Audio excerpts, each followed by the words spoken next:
जी, अस्सलाम वालेकुम। अच्छा, तो हमने एंटी हाइपरटेंसिव ड्रग को स्टार्ट किया हुआ था, तो उसमें हमने पहला जो क्लास थी वो हमने पढ़ा, उस क्लास का नाम था angiotensin converting enzyme inhibitor, ACE inhibitor. तो उसमें हमने 2 टाइप्स के उसके जो 2 एग्ज़ाम्पल पढ़े। एक था लिसिनोप्रिल, दूसरा था एनालोप्रिल। अच्छा, तो आज हम इस वल्सट्रान के बारे में पढ़ रहे हैं, जो कि इसकी क्लास का नाम है the class of valsartan is angiotensin 2 receptor blocker. इसको हम बोलते हैं ARP ब्लॉकर्स। सही है। अच्छा, तो हम वेलकम करते हैं to our presentation on valsartan. Valsartan is a medication classified as angiotensin 2 receptor blocker ARB, commonly prescribed for the management of hypertension and various cardiovascular conditions. सही है ना। तो हमने एंटी हाइपरटेंसिव ड्रग को स्टार्ट किया है, तो उसमें हमारे पास दूसरी नंबर की क्लास है। उसका जो एग्जांपल है वल्सट्रान, जो कि हाइपरटेंशन और भी कार्डियोवास्कुलर कंडीशन में यूज़ होते हैं। Through out this presentation we will explore the pharmacological properties, therapeutic uses, and essential consideration associated with valsartan therapy, for its mechanism of action to dosage guideline, potential side effect, and clinical application. We will cover all aspects to provide comprehensive understanding of valsartan and its role in clinical practice. Okay, so हम start करते हैं mechanism of action से। अच्छा, जो angiotensin 2 receptor blocker है, जिसके example है वल्सट्रान, ये क्या करते हैं? Works by selectively blocking the binding of angiotensin 2 to its receptor, specifically the angiotensin 2 type 1 receptor. By inhibiting the effect of angiotensin 2, valsartan helps to relax the blood vessels, reduce peripheral vascular resistance, and lower blood pressure. अच्छा, जो ARB होते हैं ना, वो selectively, उसमें तो जो ACE वाला था उसमें हमारे पास एंजियोटेंसिन 1 पे 2 दोनों था ना। इसमें सेलेक्टिवली एंजियोटेंसिन 2 क्या करते हैं? रिसेप्टर को ब्लॉक करते हैं। फिर इस वजह से जो एंजियोटेंसिन 2 का काम था कि मतलब वो वेजो कंस्ट्रक्शन करता था। तो जब ये ब्लॉक हो जाएगा तो वेजो कंस्ट्रक्शन नहीं होगी, और तो वेजो डायलेशन हो जाएगी।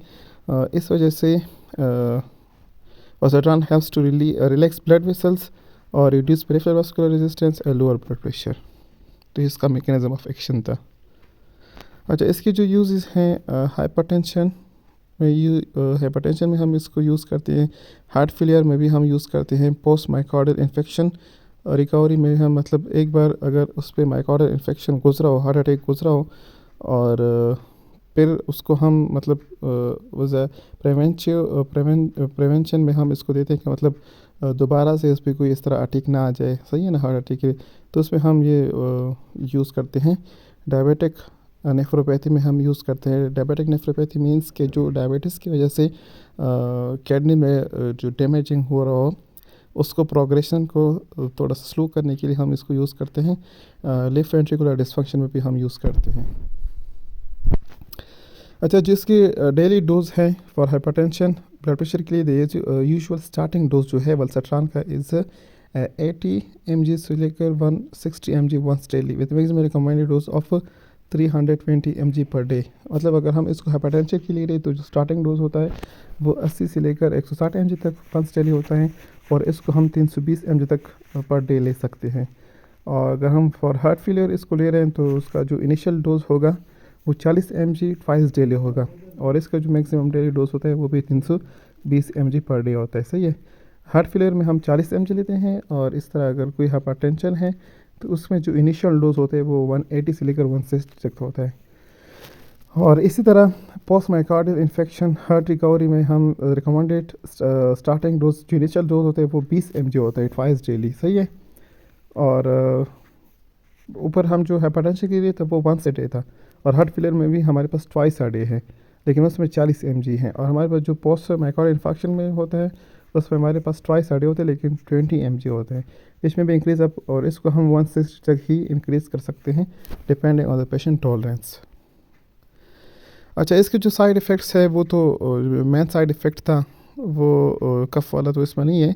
लेकिन डेजीनेस, फिटिग और headache, nausea, diarrhoea, upper respiratory infection, back pain, hyperkalaemia means high potassium levels, मतलब इसकी वजह से पोटाशियम का लेवल इंक्रीज़ हो सकता है। अगर कोई ज़्यादा अरबी खा रहे हैं ना तो उसमें चांसेस है कि उसका पोटाशियम लेवल हाई हो जाए। और हाइपरटेंशन और ज़्यादा यूज़ करने से ब्लड प्रेशर लो भी ज़्यादा हो सकती है और रेनल इम्पेयरमेंट भी हो सकता है।